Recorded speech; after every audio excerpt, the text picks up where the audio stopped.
আল্লাহ পাক মাঝে মাঝে পৃথিবী যত বড় বড় গুনাহ করনেওয়ালা ওই নাফরমানকে পর্যন্ত আমার মাওলা ক্ষমা করে দেয়। শুনে নাও কেমন ক্ষমা আমার মাওলা করে দেয়। নবীজির জামানায় এক যুবক, ওই যুবকটা এক জায়গায় বসে বসে চোখের পানি ফালায়া ফালায়া বারবার কান্না করে।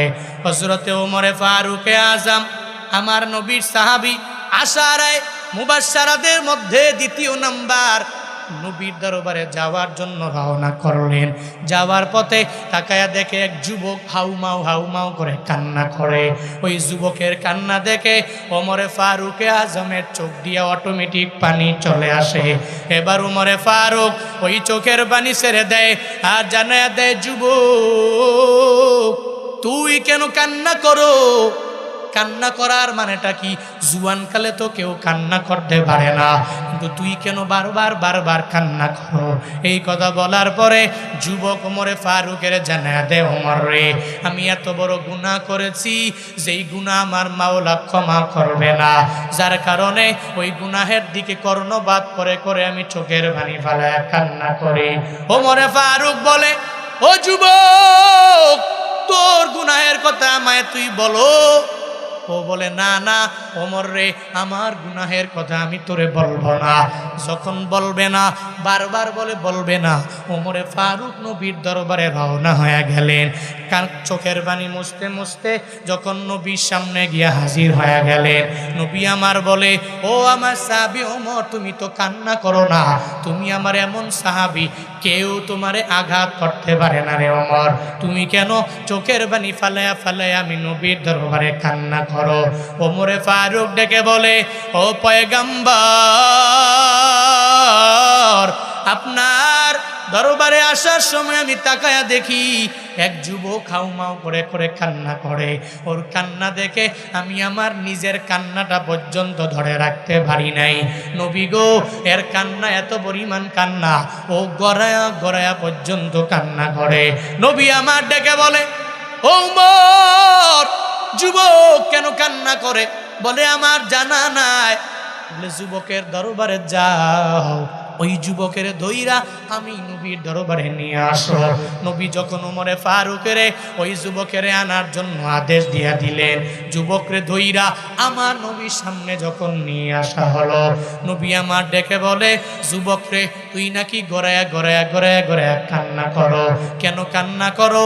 যুবক আমার নবীরে ডেকে বলে, নবী গো, আমি এত বড় গুনাহ করেছি, আমার গুনাহ আমার মাওলা ক্ষমা করবে না। এই চিন্তা নিয়া আমি চোখের পানি ফালায়া কান্না করি গো নবী।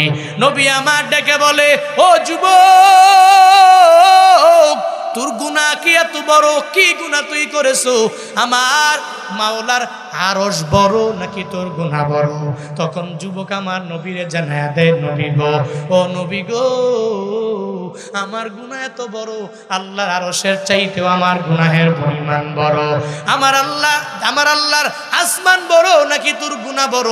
ওই যুবক জানায়া দেয়, ও নবী আমার গুনাহ এত বড়, আমার মাওলার আসমানের চাইতেও আমার গুনাহ এত বড়। যখন বারবার নবীকে বলে, ও নবী, আমার গুনাহটা ছোট না, অনেক পরিমাণ বড়। নবী আমার তাকে বলে, যুবক, তাহলে তুই হত্যা করেছ? বলে, না নবী, আমি কাউকে হত্যা করি নাই গো নবী। ও যুবক রে, তাহলে তুই কি শিরিক করেছ? বলে, না আমি শিরিক করি নাই। তাহলে কুফরি করেছো? বলে, না নবী আমার, আমি নিজে কুফরি করি নাই। তাহলে কি গুনাহ করেছো? যুবক চোখের পানি ফালাইয়া আমার নবীর জানায়া দেয়, ও পয়গম্বর আমার, আমি এত বড় গুনাহগার পাপী, এই এলাকার যত লাশ, ওই কবরগুলো আমি খনন করে ঘরে একটা মানুষের যখন কবরের মধ্যে দাফন করে দেওয়া হয়, আমি কবরে ঢুকি আর ওই কবর থেকে ওই লাশের দাফন কার্য করলো যেই কাপড় দিয়া, ওই কাফনটা নিয়া আমি কবর থেকে উঠে নিয়ে বাজারে বিক্রি করি, আর ওই বাজারে বিক্রি করে আমি জীবিকা নির্বাহ করি। আমি এই গুনাহটা অনেক মাস যাবত কন্টিনিউ যখন করতে লাগলাম, আজ থেকে কয়েকদিন আগে আমি এক কবরের মধ্যে ঢুকলাম, ওই কবরে ঢুইকা দেখি এক যুবতীর লাশ। ওই যুবতীর দেখে আমি আমার নিজেকে পর্যন্ত ধরে রাখতে পারলাম না গো নবী। ওই যুবতীর লাশ দেখে দেখে আমার মনটা এমন হয়ে গেল যে যুবতীর সাথে আমার একটু কবরে জেনা করা লাগবে। ওই সময় আল্লাহ কি আমারে দেখে, এই চিন্তা আমার মাঝে নাই। আমি ওই যুবতী মেয়ের সাথে আমি তার কাফনটাকে যখন খুলে ফেললাম, সে উলঙ্গ হয়ে গেল। আমি কবরের মধ্যে ওর সাথে জেনার কাজের মধ্যে লিপ্ত হয়ে গেলাম।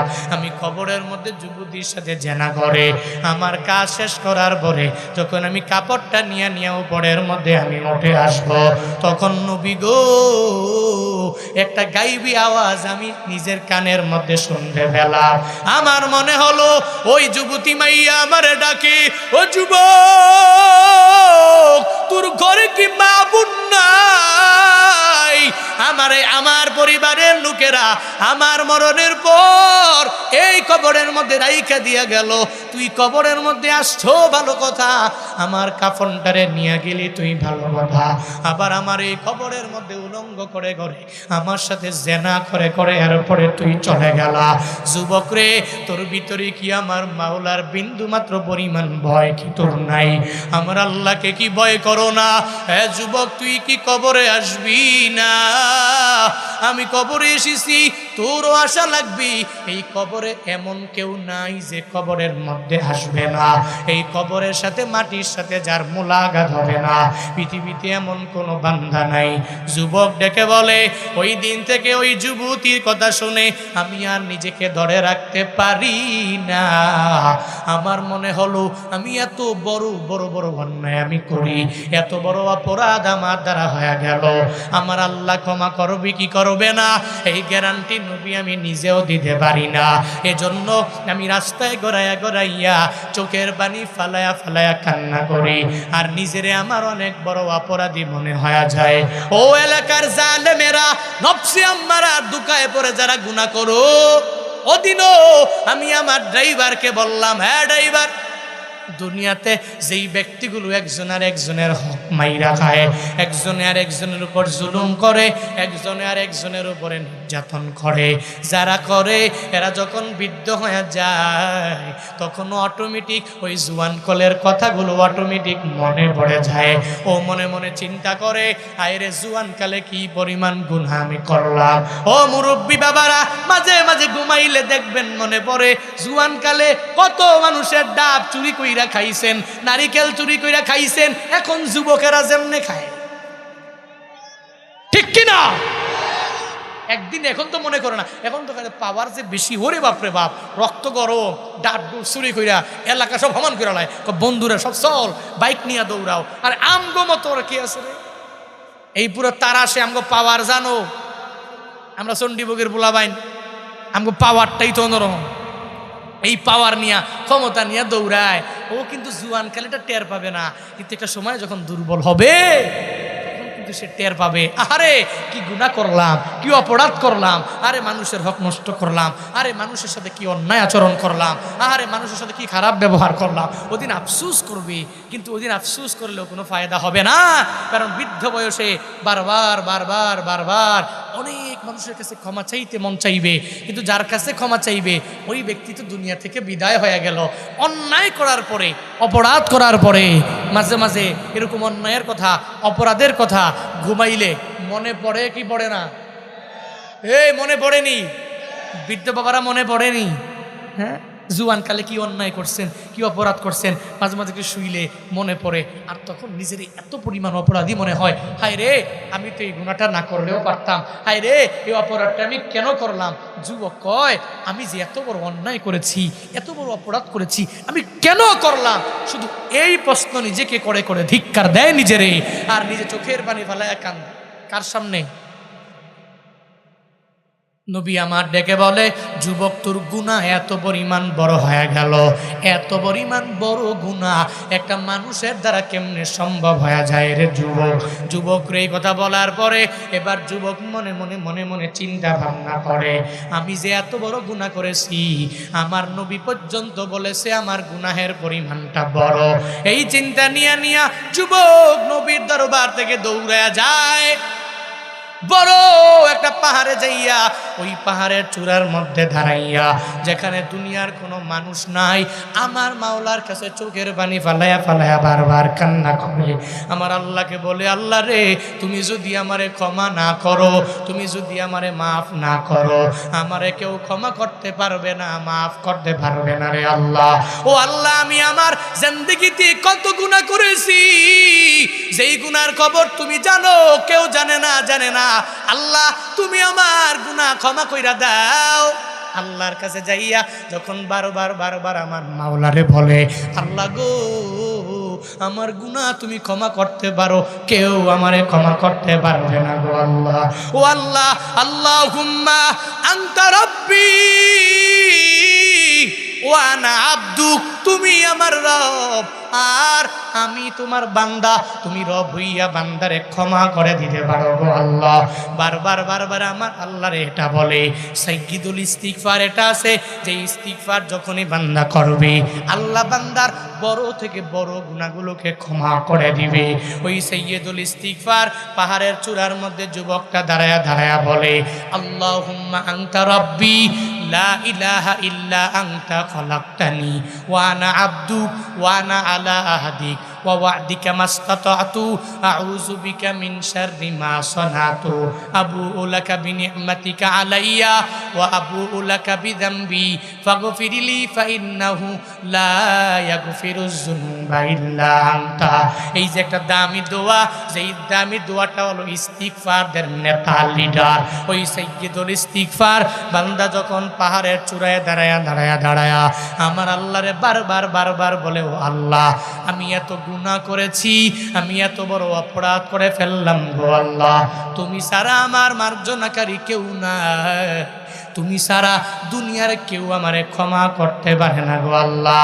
বারবার বারবার ওই যুবক ওই পাহাড়ের চূড়ায় দাঁড়াইয়া আমার মাওলারে যখন বলে, আমার আল্লাহর কাছে যুবকের কান্নাটা বড্ড পছন্দ হয়ে গেল।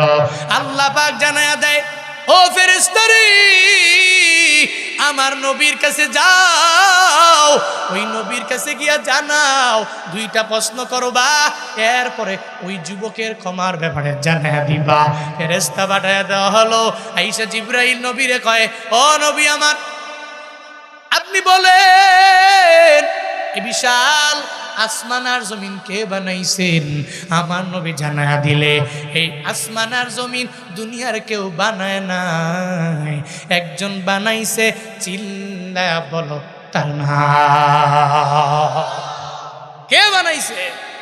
নবী আমার জানায়া দেয়, ও জিবরাইল, আসমান আর জমিন আল্লাহ বানাইছেন, কেউ বানায় নাই। শুনো রে জিবরাইল, আসমান আর জমিন আমার মাওলা বানাইছেন। এবার জিবরাইল আমার নবীরে জানায়া দেন, নবী গো, এই আসমানের নিচে জমিনের উপরে যত মাখলুকাত দুনিয়ার মধ্যে আছে, এই মাখলুকাতের রিজিকের ব্যবস্থা কে করবে? নবী গো, আপনি জানায়া দেন।